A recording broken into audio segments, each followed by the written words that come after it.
Bonjour tout le monde, aujourd'hui on va voir comment fonctionne un circuit électrique d'une prise. Et on va voir aussi comment circule le courant jusqu'à votre prise. Alors tout d'abord, le courant arrive de votre compteur, ça rentre dans le disjoncteur différentiel abonné qui est ici. Ensuite, ça sort, ça va sur votre interrupteur différentiel. De l'interrupteur différentiel, ça passe sur le disjoncteur divisionnaire. Du disjoncteur divisionnaire, ça sort du disjoncteur divisionnaire, ça rentre dans une boîte de dérivation. Et de la boîte de dérivation, ça sort pour aller à votre prise. Maintenant, on va essayer de câbler la prise qui est ici à partir de notre disjoncteur qui est ici. Les matériels nécessaires pour réaliser ce petit tuto, il faut une pince à dénuder que vous retrouverez dans la description, un coupe-câble, un tournevis et un détecteur de tension, un multimètre. Avant de réaliser le tuto, ce qu'il faut savoir, c'est que sur un disjoncteur 16 A, on peut mettre 8 socles de prise maximum avec une section de 1,5. Par contre, sur un disjoncteur 20 A, on peut mettre 12 socles de prise avec une section de 2,5. En premier temps, nous allons câbler nos fils sur le disjoncteur et à la terre. Ce qu'il faut savoir, c'est que le fil vert-jaune, c'est pour la terre. Le fil bleu, c'est pour le neutre. Le fil marron, c'est pour la phase. On va couper les fils.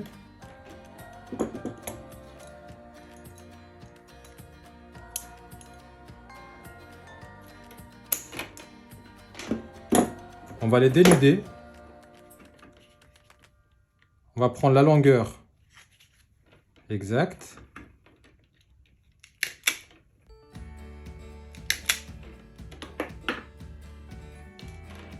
La terre, on va le mettre de côté pour l'instant.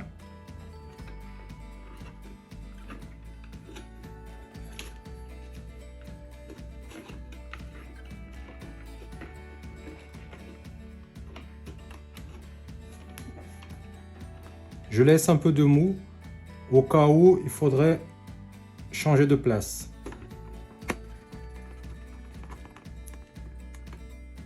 Je serre bien le disjoncteur, il faut faire très attention à la connexion, bien serrer le disjoncteur pour éviter un mauvais contact. Et tirer sur le fil.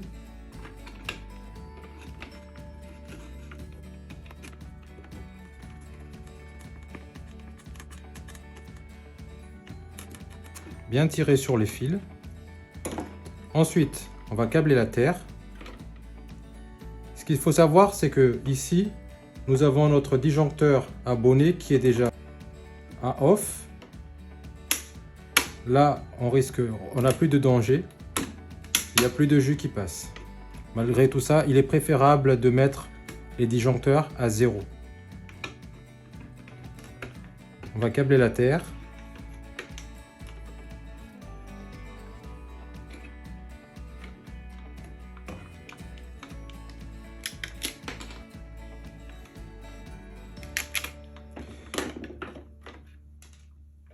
Si vous avez besoin de plus de renseignements au niveau des normes électriques, je vous invite d'aller cliquer sur le lien ci-dessous pour pouvoir voir les normes NFC 1500.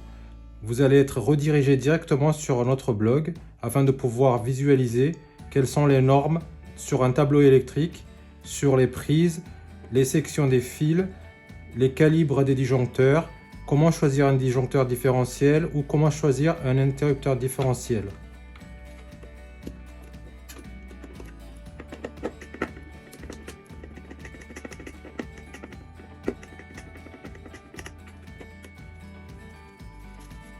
À présent, nous allons câbler notre boîte de dérivation.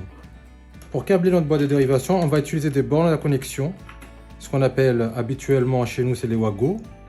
Il existe de différentes tailles. Vous avez des connexions à 5 connexions, 2, 4, 5, à 2 connexions ou à 3 connexions, ainsi de suite. Ici, nous allons avoir besoin de 3 wagons pour la terre, pour le neutre et pour la phase. Nous allons couper les fils de même longueur.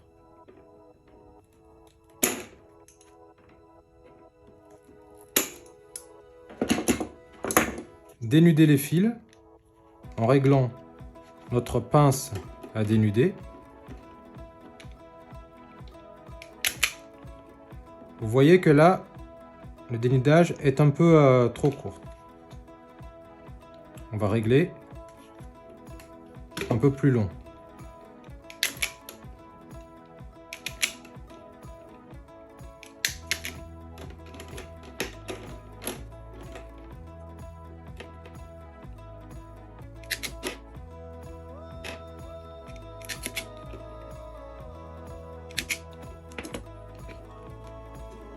Pourquoi j'utilise une pince à dénuder? Certains électriciens utilisent une pince coupante, mais le problème de pince coupante, c'est que ici, ça crée une marque. Et la plupart des pannes électriques, c'est à cause de ces marques-là, ça coupe le brin du fil. Ce qu'il faut faire attention parce que ça peut créer un court-circuit ou une surchauffe. Donc il est préférable d'utiliser une pince adéquate pour ce genre de situation.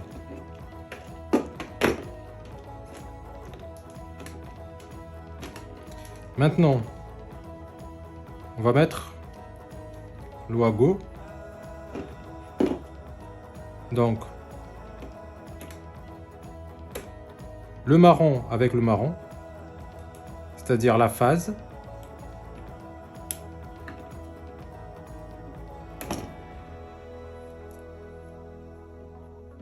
Le neutre.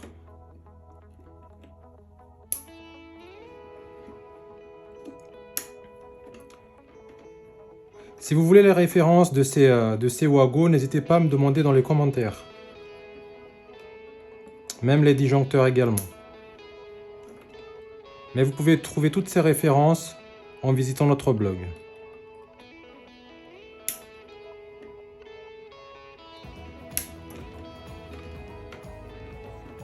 Nous avons fini de câbler notre boîte de dérivation.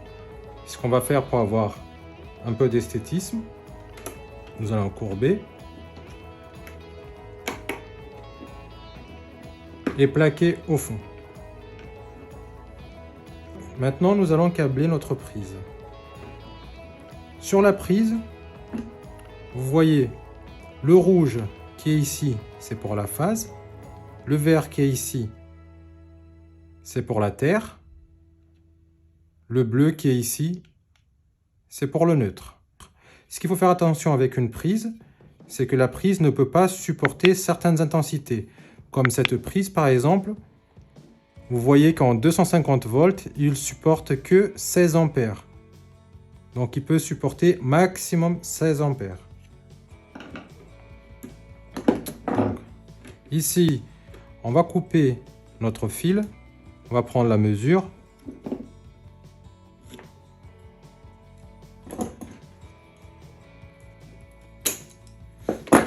On va dénuder.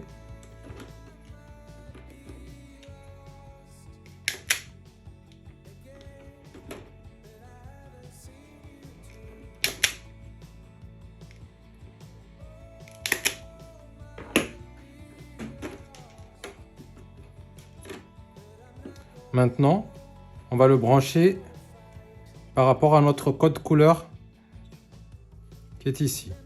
Donc, là, l'avantage avec ces prises Legrand, c'est qu'on n'a plus besoin de visser, c'est des connexions automatiques.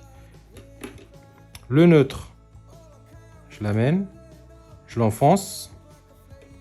J'essaye toujours de tirer dessus pour éviter qu'il n'y ait pas mauvais contact. Je tire. Le vert jaune. Je tire. Et la phase. Je tire. Maintenant,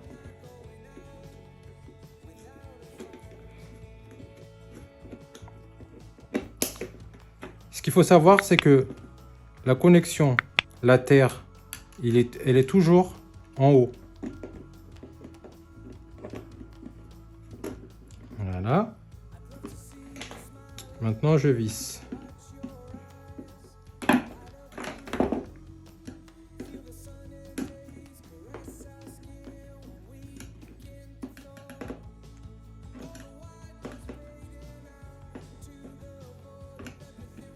Maintenant, nous allons tester notre installation pour voir si ça fonctionne. Tout d'abord, nous allons mettre à on notre disjoncteur abonné. Le courant qui arrive de votre compteur circule. Ça va sur l'interrupteur différentiel.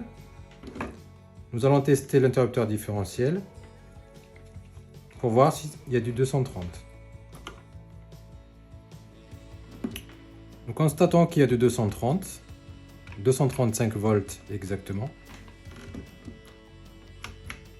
Et ici, on a 0 volts. Également,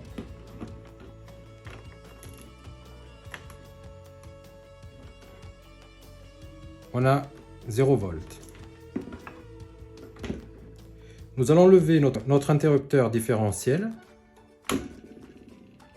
Le courant qui sort de l'interrupteur différentiel, ça va s'arrêter jusqu'à notre disjoncteur divisionnaire. Ici, on a bien du 235 volts.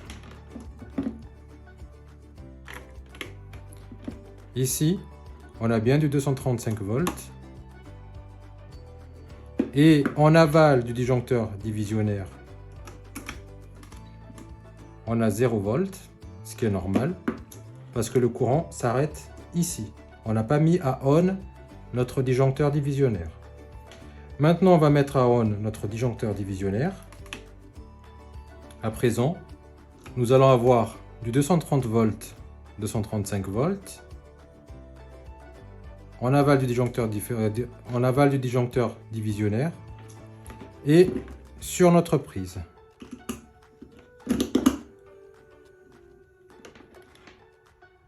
Donc notre installation fonctionne correctement. Un peu de récapitulatif. Le courant circule à partir de votre disjoncteur abonné. De votre compteur, ça va sur votre disjoncteur abonné. Ça sort de votre disjoncteur abonné. Ça va sur l'interrupteur différentiel. Si vous ne savez pas ce que c'est l'interrupteur différentiel, je vous invite à consulter notre blog. Vous pouvez cliquer sur le lien ci-dessous pour voir le fonctionnement d'un interrupteur différentiel ou un disjoncteur différentiel également. Ça sort, on met on, ça sort de l'interrupteur différentiel, ça rentre sur notre disjoncteur divisionnaire. Quand on met à on notre disjoncteur divisionnaire, ça part sur notre boîte de dérivation. Ça sort de la boîte de dérivation pour aller sur notre prise. Pour tester un différentiel, c'est simple. Pour voir le bon fonctionnement de l'interrupteur différentiel. Pour le disjoncteur différentiel abonné, vous pouvez appuyer sur le T qui est ici. Il se déclenche. Donc ici, logiquement, on n'a plus de courant. Plus de courant.